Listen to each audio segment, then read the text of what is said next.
Now this piece wants to come out, as you can see, but there is one screw right up in here which you can get to by pushing and putting the screw like this. So I'm going to take that out, see if we can get this center piece out. At least maybe I can see it a little bit better in there. So we're just about ready to move this thing out. I moved the rubber booty out of here.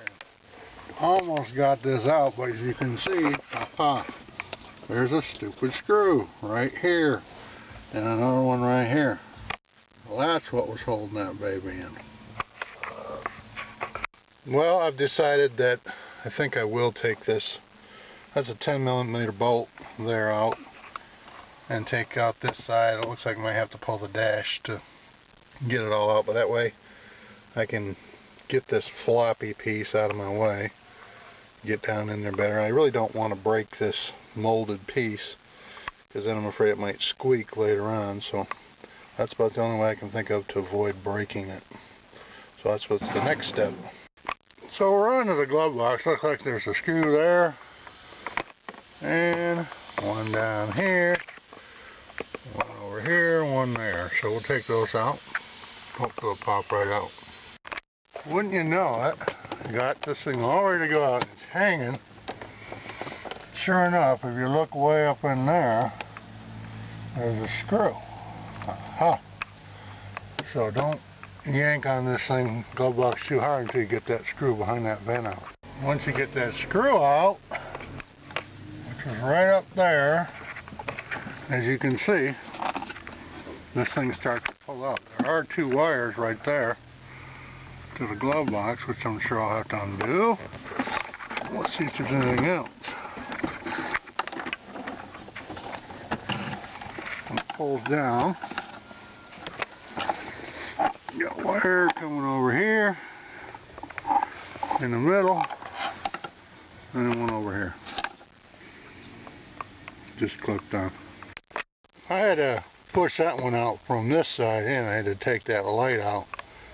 As you can see, there's a little clip edge right there and there that made that one come through. That was a real pain. I thought it was clipped on from the outside, but it's not, from the inside. So now that you see that, here's what's behind it. In case you want to know, there's your computer.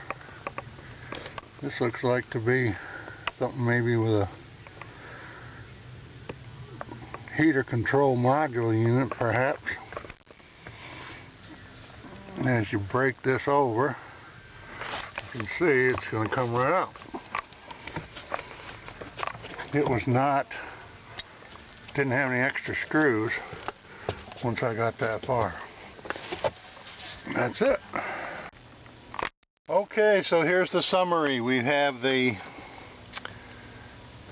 piece that was here out, and we've taken out everything, you know, that's in the front up to the controls. But now you're left with a view of your heater core here, which would match up with the manual, which says you just remove this driver's side lower panel. But you still have this venting stuff in the way, and you still have this kind of retainer piece or plastic in the way, which, and you also have a bar coming down which left over from that that held in that dash foam type of piece. So this is not by any means something that's easy to get to. I think that the manual, which talks about the 325i, may have been in 6-cylinder. This is a 6-cylinder unit. May have, you know, given me a overly optimistic view. It doesn't, I don't see any definite leaks, you know, evident in the pipes or anything. I know there's the O-rings are behind these pipes that go into the unit. So, you know, it could be that, you know, I have some smell coming in from the head gasket and coming through the filter. That's possible. I'm going to check that out. But I think in order to get to that unit, because you see, even if you take this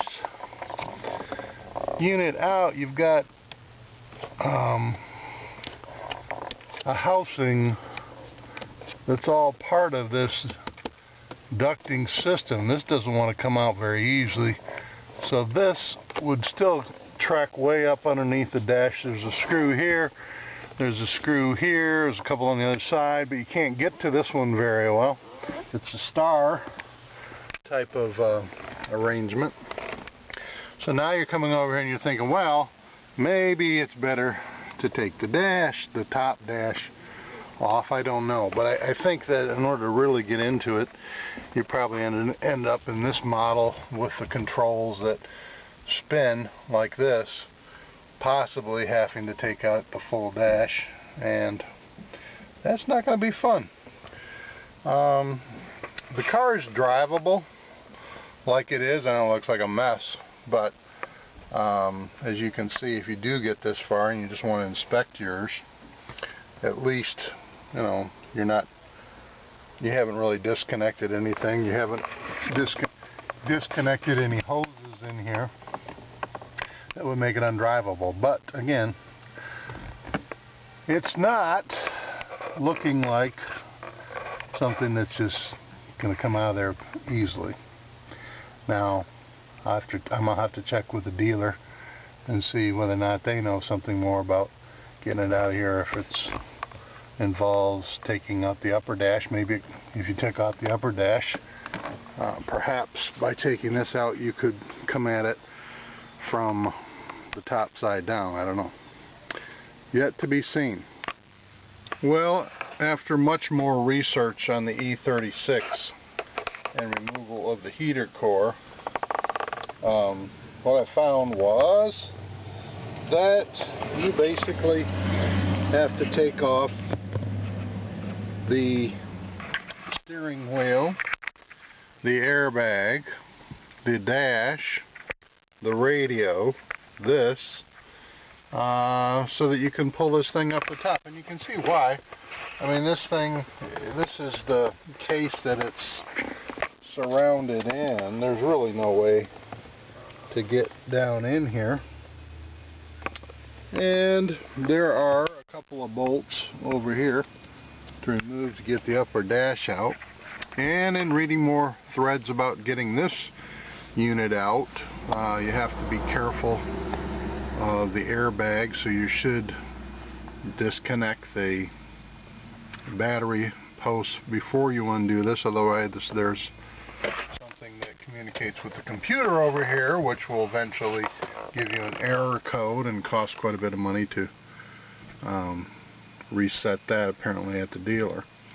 So the thread that I found on the internet to remove this talks about bringing it out and actually bringing it through here. I haven't tried that yet, and apparently there is some threads that talk about, you know, an LED or light being in there to replace. So that is something I could do. But and there's a couple of one good picture with the whole dash removed out on the internet. If you go to some of the BMW forums, maybe you can find that, but search under the E36 heater core removal and replacement. Good luck. I think I'm gonna end up having it either done or waiting till where I can spend a week of time or something and just not worry about the time constraints. But you're definitely going to have to shut your car down, and as you saw from the inside of the firewall, it's not an easy job to even get to the heater core pipes and so forth. All this to eliminate that nasty sweet smell that happens when the heater core apparently goes bad. So I may try again some liquid type of plugs, because mine is kind of a small leak, before I go to this great extent. But good luck to all of you who are out there dealing with the same problem that I am. Hope that this was somewhat helpful.